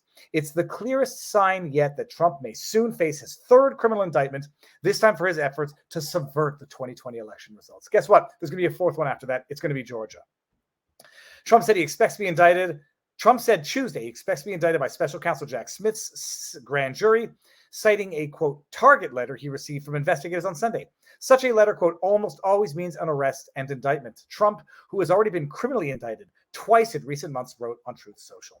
Trump said the letter, which is prosecutors' typical precursor to a charging decision, offered him a chance to speak to the grand jury, that's what the what do they call it? A target letter.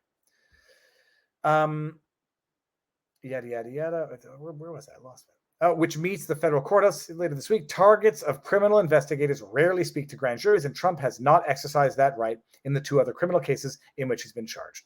The letter is the clearest sign yet he seeks to indict him. Surprise. While the specific crimes that Trump may be charged with are not clear. No shit, Sherlock. Smith's team has been eyeing potential obstruction charges related to Trump's actions in the days leading up to January 6th and the day itself, including pressuring his vice president, Mike Pence, to unilaterally block certification of Joe Biden's electoral victory. In case anybody hasn't seen the Pence card analysis on vivabarneslaw.locals.com, go watch it. Barnes gives a magnificent, glorious breakdown that only someone with a brain like Barnes, a history of understanding like Barnes, and legal expertise like Barnes can give. The Pence card is not something as extraordinary and certainly not unlawful like they're portraying it right now. But from a political party that vigorously wants to seize and retain power at all costs, even if it means reigning over the ashes of the forest they burnt, everything becomes criminal. Protest becomes criminal. Speech becomes criminal. Legal theories become criminal. Legal representation becomes criminal. Investigators have also examined Trump's consideration of a plan to seize voting machines from the states, his campaign of false claims that the election was stolen, and his role in advancing a plan to assemble a bogus slate of presidential electors to stoke a conflict. Oh, yeah. Everyone. They're going to come after Trump. They're going to go after his lawyers. They've already gone after his lawyers in any event for ethics breaches. It's unclear whether other figures associated with Trump's efforts are also in Smith's sights. They all are. It's communism. Everybody. Party over country. Power over truth. Investigators have introduced dozens of prominent figures in Trump's orbit. Yada, yada. Okay, fine. Trump revealed the target letter as he prepares to fight another front to delay a criminal trial. We also talked about that. The criminal trial for the obstruction charges or the confidential, the classified documents. Sorry. Trump is facing an extraordinary array of criminal charges and investigations. Yeah, it's almost like it's a bloody banana republic. It's almost like it's a banana republic. No, it's not. can't be them. It's Trump. He's the most criminal president America has ever seen. In addition to we all know about this. Okay. All right. The panel. I hear some screaming outside. Anyways, we're going to. So that's it. It looks like Trump's going to be indicted on. He's indicted in New York on what is nothing more than an accounting issue. Indicted in D.C. on the classified documents issue. Going to be indicted on this. Going to be indicted in Georgia. They're making a mockery of the legal system. They are turning America into a banana republic, not on par with Russia, that arguably exceeds what the same people criticize as being Russian autocracy, Russian weaponized judicial system, Russian tyranny. That's it. That's our show for today, people, until we go over to locals. So with that said, I'm going to play us out with a little video that I just posted. Many of you, or some of you might not know, I've got another channel on YouTube called Viva Family, but the Rumble equivalent is Viva Random. And I posted, if I dare say, it's a good video of my wife and I going to Murakami Gardens in Florida. So it's a bit of a Zen moment, my content. I'll play 2 minutes just as I'm going to play the best 2 minutes. I saw an armadillo. And we're going to play out with that. Come on over to Rumble. Sorry, I hear some noise in the background. Come on over to Rumble, and we're going to have a little after party. And then I'm going to go exercise, because exercise, it's a wasted day. Thank you all for being here, people. Let me see. Where's the armadillo? The armadillo is here. Check this out. If you've never seen an armadillo, they're absolutely beautiful creatures, but you cannot or should not touch them because they do carry a virus that causes leprosy. So playing it out, I'll give you the link to this as well so you can all go watch and subscribe to Viva Random. Thank you all for being here. I'll probably go live tomorrow. I've set up the studio here, so it's I don't have to set it up a second time. Let's play us out watching this, and come on over to vivabarneslaw.locals.com for the after party. If you want to get some merch, go to vivafrei.com. Everybody needs a shirt, unless you walk around. Everybody needs a shirt unless you're Dylan Mulvaney flashing your nipples at an LGBTQIA plus gala. Thank you all for being here. Thank you for being part of the community. Come on over to vivabarneslaw.locals.com right now, but enjoy if you're not coming. I think it's the most beautiful animal that I've seen in a while. Armadillo. That's an armadillo. That's an armadillo right there. That's an armadillo. There's an armadillo right there. Oh my God, like the weirdest intelligent looking design animal on Earth. created this animal. Look at this thing. Look at this thing. It's got the head of a pig, a reticulated shell. It's looking for stuff. Oh my goodness. I don't know if these things are aggressive. Someone told me that they carry the bacteria that causes leprosy. Does that make sense? Oh my goodness. Should I touch it? He's really getting in there. He's getting in there. He's got. Oh, he's made all these little holes. All of these little holes in the grass. There. Oh, this has been magical. You got an armadillo and an iguana in one scene. Armadillo, iguana. Amazing. If you want to watch the rest of our Bonsai visit trees. to the Murakami Garden, you've got to go to Viva Random at the link I sent. Okay, ending on Rumble. Everybody, thank you very much for being here. See you all on Locals in about 5 seconds. 5, 4, 3, 2, 1. Now. All right, replay is being processed. Locals, how's it going? Let me see. I hear screaming outside. Yeah, the place we're at is absolutely beautiful. It's like a cedar cabin. I opened up the blinds. I think that's much worse. It's bad. No, we're going to at least have total washout. So first of all, that's a damn funny opening today. 5 freaking minutes of mute? I'm the biggest jackass, but I don't even know what the problem was because it was all plugged in. I checked the mic. How am I supposed to check for audio levels? That's the question. How am I supposed to check for audio levels short of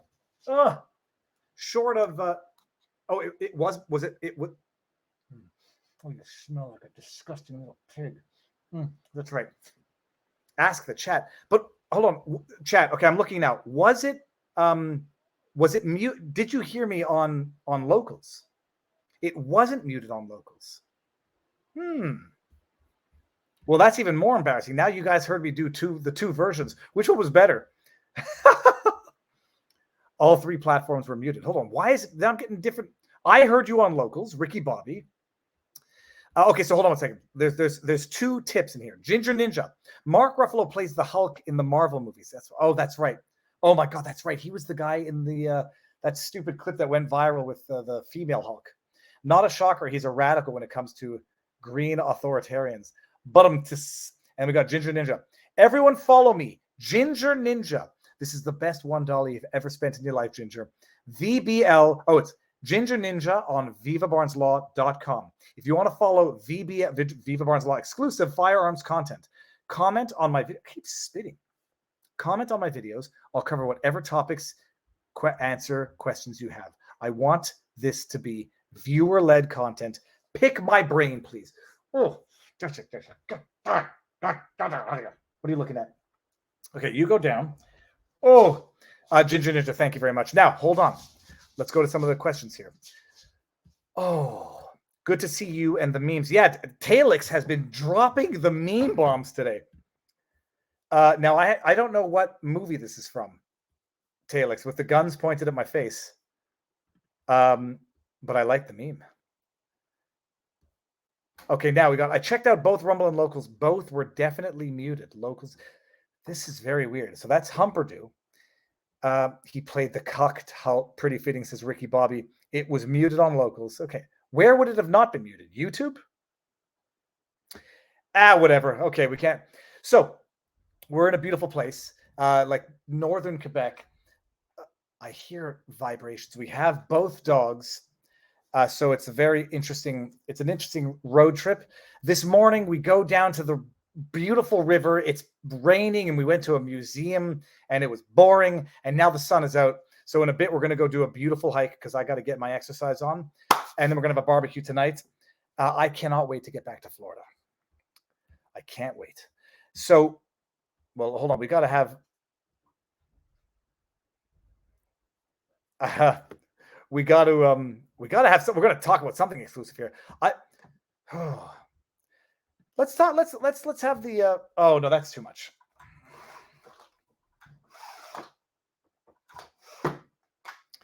Oh God, I don't know which way is worse, people. I think this way is better.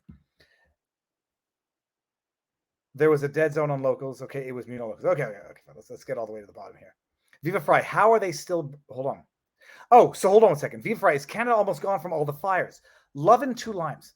So we're up at this in the middle of nowhere. I mean, like literally the middle of nowhere. I'm just glad the internet works. There's still a forest fire ban in effect. It's been pissing rain for the last 3 days. It's like it's mud on the side. The river is overflowing. We drove by Chute de la Chaudière, the waterfall, and Chute Montmorency. So there's two big waterfalls as you drive up Quebec. And it's an amazing thing, actually. You drive Montreal to Quebec, you take it's called the 20. It's the highway is on the south side of the St. Lawrence River. And there's a highway called the 40, which is on the other side of the St. Lawrence River. There are these waterfalls where it's so flipping cool, but geologically, the water from the North Shore all flows down into the St. Lawrence from a certain point in Canada, and I forget what it's called. On the south side, it also flows down or flows up into the St. Lawrence. So you imagine it's high ground on both sides of the St. Lawrence River, and all the water flows down eventually into the river. But you get to a point on the northern part of Canada, and I've been past this line, where all the water does not flow directly into the St. Lawrence Seaway. It flows into the Arctic. It flows north and up. And then you get to a part in like Vermont where the water flows south into the Champlain. It's been pouring rain here, and we can't have a fire outside. DTQC says Chute Montmorency is a beautiful place. It's amazing. I prefer Chute de la Chaudière. It's the one on the south side of Quebec, because it's got like nice hiking and easy picnic, and you can go down to the bottom. But No, this is Canada. You know, you can't make a bloody outdoor fire, and we're at this like the campgroundish spot. Person's like, you can make a fire. I'm not going to give you a ticket, but if the neighbors see smoke, if the people next to you see smoke, they might call the cops. Because we live in a world now where we leave it to the government to micromanage every last step, minute, every last thing that we do. Have I seen the new Promenade Champlain DTQC? I have not.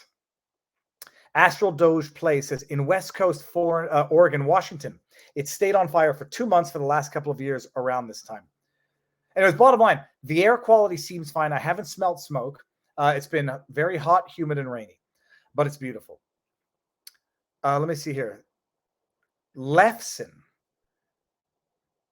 Oh, Lefson posts something from the CDC, which says, in the southern United States, some armadillos are naturally infected with the bacteria that causes Hansen's disease in people, and it may be possible that they can spread it to people. However, the risk is very low, and most people who come in contact with armadillos are unlikely to get Hansen's disease. Dude, I'm not taking any chances. I once was convinced I was going to die from rabies because during one of my squirrel steals a GoPro videos, I noticed there was squirrel saliva on my GoPro, and I died 1,000 deaths that day. I have mental problems, as everybody knows. Hansen's disease, also known as leprosy, is a chronic infectious disease caused by slow-growing bacteria called Mycobacterium lepraceae. It affects the skin. Yeah, I'm not touching them. I guess you could cook it off, so I might eat armadillo. Okay, hold on. Love and 2 limes from a large hospital system. What do we got here? Update: with recent changes to CMS policies, blank will no longer require primary COVID-19 vaccinations or exemptions for new employees effective immediately. That's wonderful. I mean, so yeah, the good news is, I don't, people say, and the community says, good work, Dave. I don't know what I think screaming works. Look, if you're a kid, nagging your parents works. You nag until you become such a pain in the ass that your parents say, yeah, I'm going to get you the damn Swedish berries or the sour bears. Don't eat them all. Okay, now you're going to nag me to eat them all. Get sick. Oh, you don't get sick and you want to do it. Nah.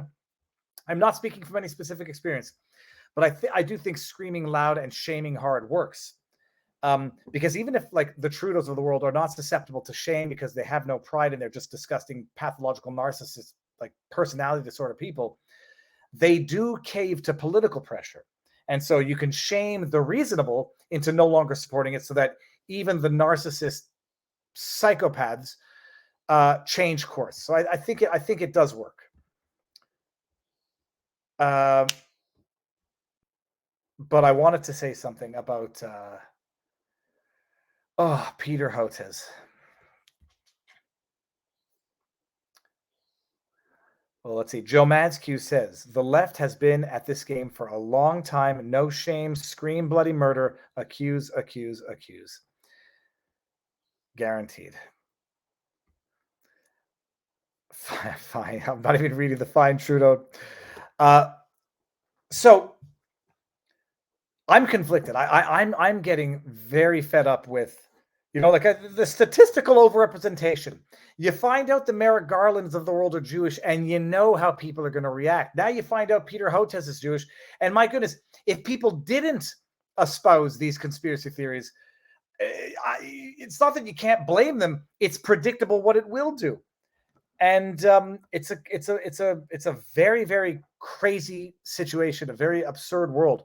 There is statistical overrepresentation at the highest levels of government, at the highest levels of academia, at the highest levels of intellectual endeavors. You know what people are going to think when they start finding out these facts.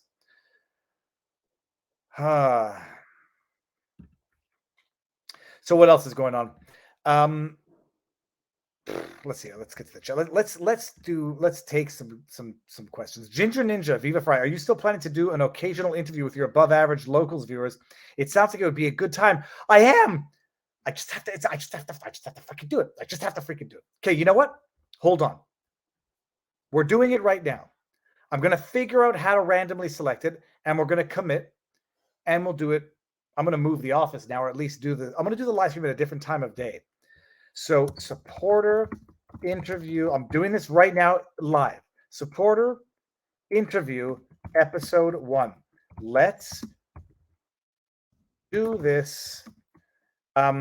Supporters who want to be interviewed, drop a comment, and I will find a random way of selecting. Oh, sorry, that's not the right way. I will find a way of randomly selecting said supporter. Godspeed. We do the first episode this week. Done. Publish. Ninja, thank you. It's going to happen. That's it. I have to force myself. I'm still waiting on the design for the new merch. That's coming. So things don't always go as fast as, I would like for a hyperactive ADHD neurotic individual. What else we got? We can't call dibs, Ginger. No, it's got to be random. I know Bill Brown would love to do it. Ginger, I know you would love to do it. So this, okay. Ricky Bobby says, my question is there is all this banter about Jewish rights. However, the DNA is Bedouin. Why doesn't the Bedouin tribesman not get any love? This is the other thing, like anti-Semitic. If you harbor anti-Islamic sentiment or anti-Arab, I think we're all Semites. The bottom line is this: I hate the accusation of anti-Semitism, and I also hate the cloak, the shield of crying anti anything. That's it. It's like any critique is any critique or any observation is protected as anti-Semitism, and it's a terrible thing. You can criticize George Soros and you can criticize Israel without being an anti-Semite, and all of it, you see, that's racist, that's anti-Semitic, that's misogynist. It only exacerbates the sentiment. I'm anti, says Astro Doge Plays. I like it. The Texas situation. I mean, first of all, that story is going to turn out to be bullshit, but Hillary Clinton and Beto O'Rourke and others, they're going to have already whipped up the sentiment in it. But can you imagine, by the way, just assume that it's even true. They said push them back into the river. It does not become an American problem because they've gotten here. It's terrible. It's inhumane. What is the solution? They create a problem and they create the victims that they then weaponize and exploit to then demonize the people who say this should not be our problem. They should not be here to even have this problem in the first place. I personally, I'm like, I'll go out on a limb and make the prediction. It didn't happen the way they say it happened. But they like Joe Biden and what's her face, Kamala Harris. They encourage people to come. A better life. They enact policy that is basically announcing an open door policy. No detention. Catch and release. What do you think is going to happen? And then you leave the states to set up makeshift stuff, which is going to be necessarily imperfect. But if it's not, if there's no deterrent, there will be no deterrent. And then lo and behold, you have stories of tragedy, which I have no doubt occur. And then the people who create the problem in the first place now victimize the victims a second time by politically exploiting them. It's disgusting. There's accusations that they're setting up traps, like setting up barbed wire for people to see is not setting up booby traps, which is basically illegal everywhere. I forget which case it was where, they set up an automatic gun at a door. Setting up traps is illegal everywhere. Even if it's your property, set up a moat with covering up holes with barbed wire, whatever. It's illegal to do that. Set up barbed wire and someone climbs it knowingly and injures themselves, they don't get to argue trap anymore. And so the argument here, they're saying like they're setting up some barbed wire, razor wire where it's not visible in the river.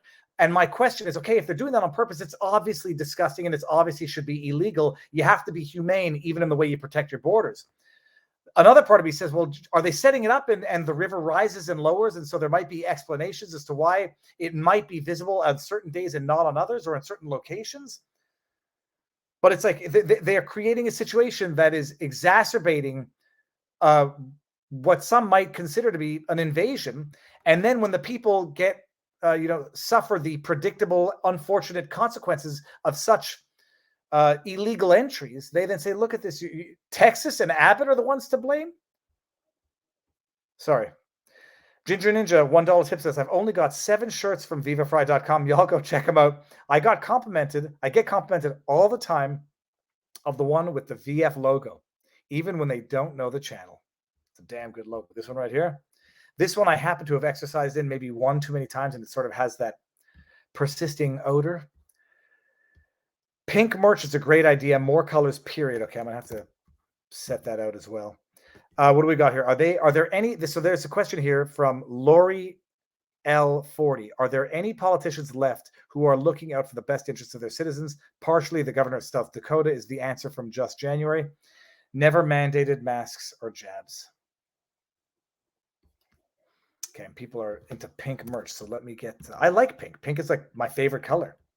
I love how people think that the rainbow or the tie-dye avatar was in response to Pride Month, when I've had that avatar for years already. Lily America 1 says, Viva, I had to renew my driver's license this month, and for the first time ever, I removed my organ donation sticker. I just don't feel I can trust doctors or hospitals anymore. I hope the lady in Canada can get her transplant in the US. So I have no knowledge as to what's going on or what the solution is. I can imagine. But now that I know what they talk about in Nova Scotia, presumed organ transplant, and now that people have sensitized me to the fact that you have to be brain dead or you have to be alive technically when they harvest your organs, I'm looking at the back of my Florida license where I checked off the box. It certainly is a cause for concern. It's, knowledge is power, but knowledge is also a curse when you learn these things. And then we say, Lori 40 says, are there any I think I just heard a gunshot outside. Be careful what you agree to is the lesson to be learned. Ricky Bobby, absolutely. In the Belfry says, brain dead liberals would make the perfect donors. So, okay. Also, all recommendations for how we can make locals better. There's a part of me, I know I spend an inordinate amount of time on Twitter. I don't think people would like me spending that amount of time on locals. The after exclusive party, I love it. I love having these discussions. I was thinking, I don't know if it would be totally boring. Oh, the screen is falling off, and that's why bugs are getting in here. I don't know if anybody would be totally averse to just a silent fishing. We go out, I put the camera out, and I go fishing, and there's no talking. It's just going to be this punum, and if I catch a fish, I catch a fish. Put your what would you like to see in the community? Yeah, that's it. What do we got here? When is the next meetup? Little Rock Attorney. So I don't know if I'm inquiring. Hold on. You know what? Now that I mention it, I got a text while we were live. Hope that I'm not mentioning any names. Oh, no, I won't even read it. This is a private text, but let's just see here. Okay, so things are closed up at the place. Might be open again in October, later on. So, okay. We might have a future plan. I was thinking maybe something in November in Texas. I know Robert and I have discussed it. America's Untold Stories are going to be out there, and it's RFK. It's a big time event. I would love to get on Joe Rogan while we're out there. Can you imagine Barnes and me on Rogan? It wouldn't break the internet, but that would be a dream. So I'm trying to think. Texas for the anniversary of JFK, the big announcement of RFK, could be a whole bunch of things to make work out there. I have RRSVP. No, that might not be public knowledge either. So that's it. Maybe October, November, we might try it there. So we'll see. We're working on it. We're looking into it, and all the good stuff. Okay. Now, what's this shirt that says here, Mr. Buttersworth? Experts, conspiracy theorists. That's a good shirt. That says, Viva, if they don't make this, ask if you can. Hey, we could do experts and Viva Frei, but the experts and Viva Barnes on one side. Gar fishing, Just January. Ooh, gar fishing in Texas. I want to do a live stream on fishing charter. I was gonna go out with Mark the Shark and I'm just not sure if Mark the Shark is the shark fisherman in Florida, and I want to catch some shark, but I know what I would feel comfortable doing by way of fishing, and I tend to prefer to put the fish back if we can. I'm not sure who eats shark, but my goodness, a live stream deep sea fishing adventure would be amazing. It would be amazing. Ooh, Just January says we have a gar fishing boat.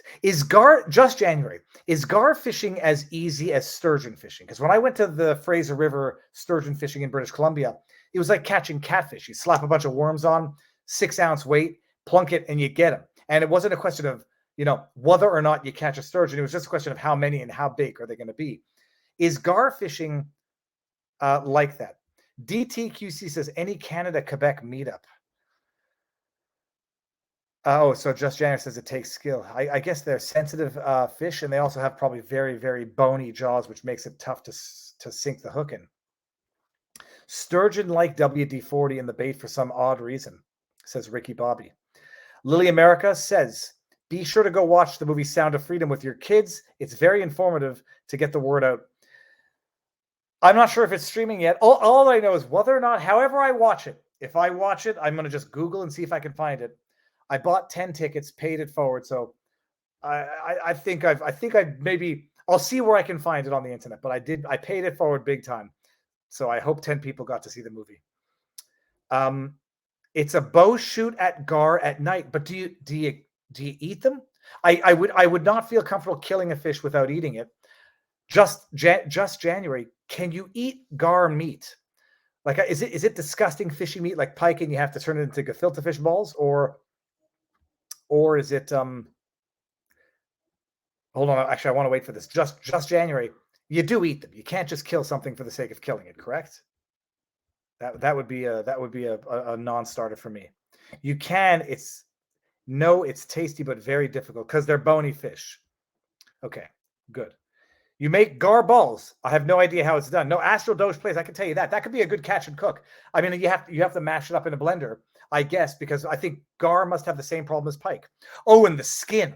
So I saw a gar preparation video. They used wire cutters to cut through the skin. Amazing. Scales are like reptiles. Okay, good. So I can do that. I can't kill a fish for the sake of mounting it. Can't kill a fish for the sake of throwing it back. And yeah. Oh, is there a Viva Barnes merch store? Yes, there is. VivaFrei.com. That's it. All right, people. I'm gonna go. I have local gin in the freezer. I didn't bring my Field of Greens, and I had to cave. Although I'm not. Am I justifying my own addiction? This stuff is good for you. It's got vitamin B12, 250% of your daily intake. Vitamin B6, 280% of your daily intake. Niacin, 90% of your daily intake. Pantothenate, 70% of your daily. That's good stuff, right? And it's got taurine, which has been a lot. Oh, look at that fish. That looks like a spotted gar, not an alligator gar, if I'm not mistaken. Hold on. The internet's very slow. Yeah, that looks like a spotted gar. Am I wrong, or is that hold on, who is this I'm talking to here? Mr. Buttersworth looks like fun. That looks like a spotted gar, but it looks like a pretty darn big spotted gar. Ginger Ninja, Viva Frei, locals advice. Occasionally scroll through your tags and mentions on locals. Sometimes we feel lonely in here. There's a tags and mentions. DTQC, have you tried the new Kepler Blueberry Gin? Also, Fujin Cucumber is Basilic is amazing too. I haven't tried those. I don't like the cucumber gins as much as I like the aromatic gins. The one I got is called Menard, and I know it's local to the area. It's delicious. And then we got some non-local tequila because Marion has been on like a not ginger. She's been on a lime tequila. I will Ginger Ninja. I'm gonna make sure that my mentions have been open. I look through and then I do make sure to engage, but I think I would piss people off if I were engaged as much. Plus, the thing is, I go to Twitter for a different type of content, mostly to know my enemies and take notes for streams. So that's it. My goodness, I smell manly. Isn't gin for chicks? Well, isn't that a very funny? Isn't that a funny time? Gin is not for chicks. Gin is for real men, or at least not being afraid of being called a chick is for real men. I was mocking drinking for Red Bull. Okay, click like on people's comments so they know you saw them. So here's the question. I'm such an idiot. When I click thumbs up, there's a note. People get a notification for that. Okay, I will do that much more often than I've been doing it. Okay, good. All right, now it's 5:35. Sun is still up. Check this out.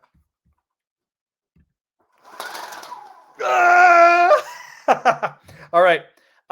We're going to end it. I'm going to go exercise, and hopefully there'll be stuff to talk about tomorrow. I was nervous this morning when I woke up. Do we go live? Is there going to be what to talk about? Lo and behold, that's a Garbo. That looks amazing. Is it a Greta Garbo? Yeah. What do you call?